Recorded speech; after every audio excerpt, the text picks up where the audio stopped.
Hello. So I've had a lot of questions about how to actually edit videos and everything.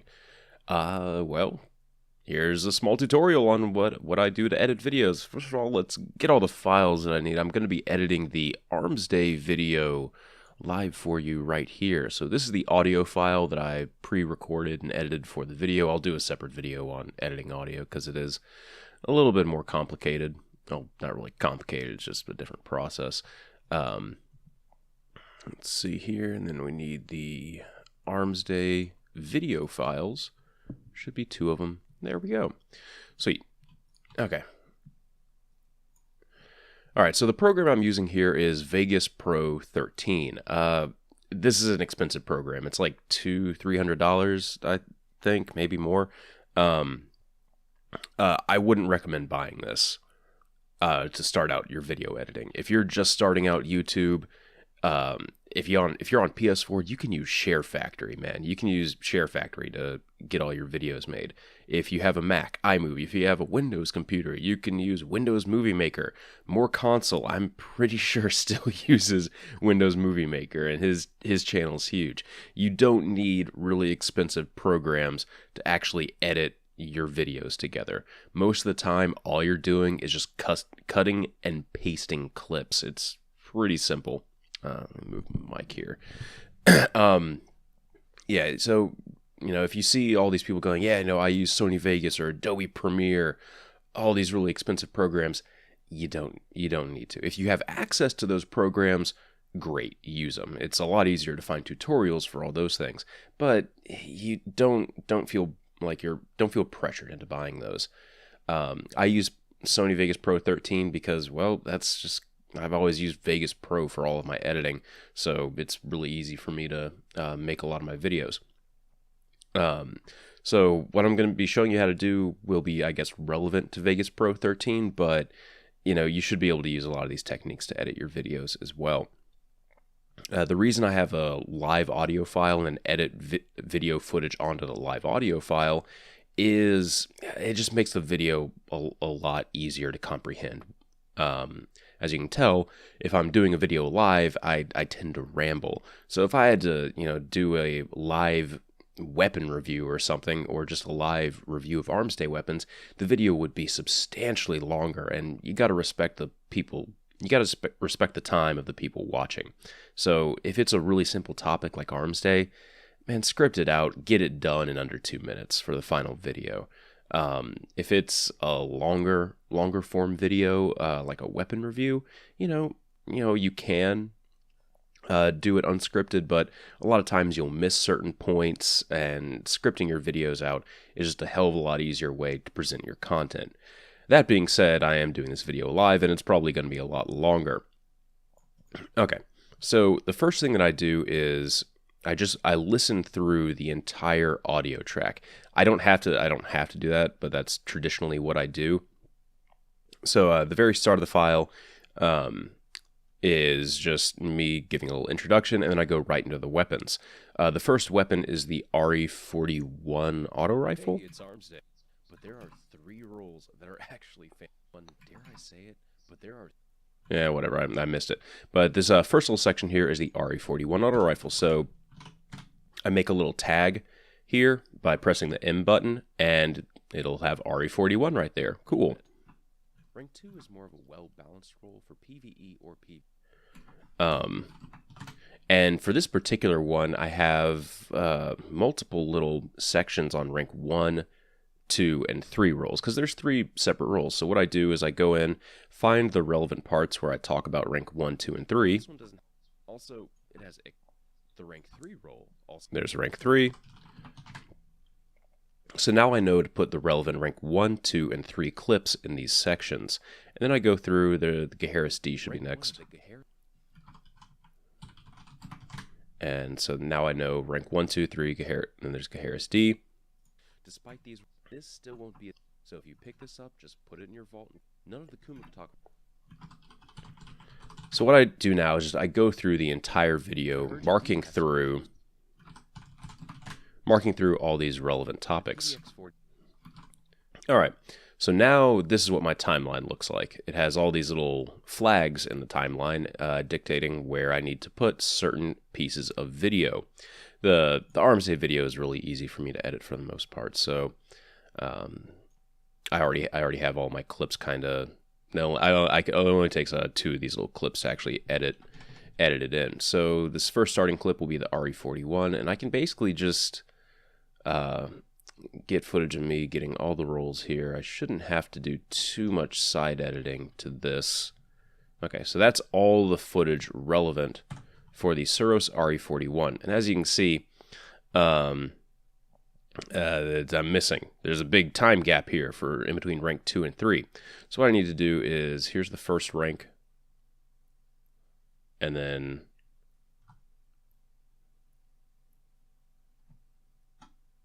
there's the second rank.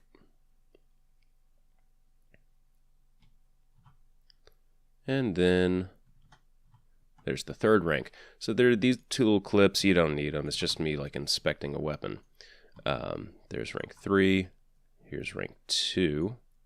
And there's rank 1.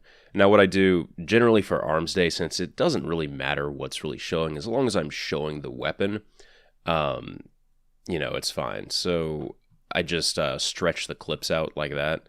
So basically what that did is, however long this clip was, so if I just compress it like that, let's mute this for now. So it'll fast forward through everything. And then if I do that, it slows everything way, way, way down, which is really good. Also, one thing that you'll want to do is, well, if you listen really carefully right here, yeah, the game sound is in this clip.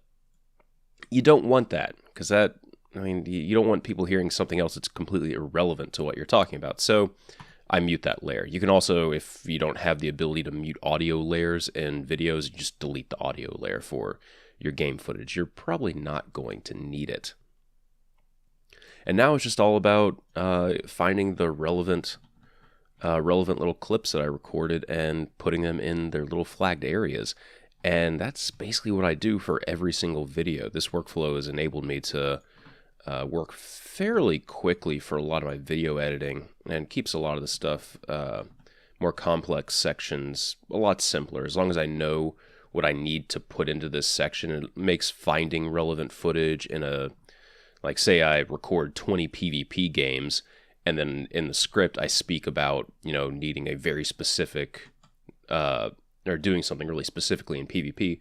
Well, if I'm come across that in my editing, I can just clip that out, drag it over in one of these little flagged portions. Cool, and then it's done. And that's basically what I do for every single video. I'm pretty sure I already said that. Almost done here with this portion. There's a couple more things I can still go over. This is just very, very basic video editing techniques. I feel like if I get into anything more complex, it's just going to be a tutorial on how to use Sony Vegas, which I'm sure people would love to see, but I suck at using this program for the most part. Everything I learned was based off YouTube tutorials, so if you want to know how to do something, there's probably already a YouTube tutorial out there. Cool. All right, and this last little portion here is just all the individual weapons, and yeah, it's fairly, editing is one of the more tiring things that you can do, because it's very, very specific. Believe me, people in the comments would always hound me if I ever got, hey, you said Ufer and HC4 here, but you're showing the Suros JLB42. Yeah, but like, people will roast you in the comments if you get something like that wrong. So that's why I developed the system, to hopefully make sure I don't get anything wrong. And almost done. Okay. Wrong button.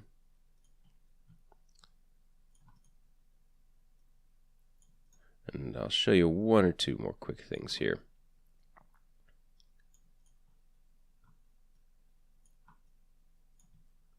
Okay. Now, one of the things that people often do, or people kind of forget to do, is when you're going through all these clips, look how quickly it kind of just juts. Like it'll, and then boop, and then boop. It's a very harsh transition. So what I go through, at least for Arms Day and a lot of my other videos, if there's a portion of time where, I don't want a harsh transition, I'll go in here and add a crossfade between the two clips. And that's just a very basic editing technique that can make your videos kind of stand out a little bit more. Every single video editor has this in some form or fashion, be it through I think in Windows Movie Maker, it used to be in like a transitions tab where you can set what the clip does. It's been about 10 years since I messed with Windows Movie Maker, but still. So now it's a very simple fade in between everything.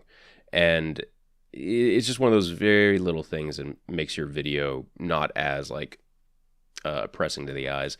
The other thing I like to do for the start and beginning of a video is add in a fade in. So it's like, hey, it's Arms Day.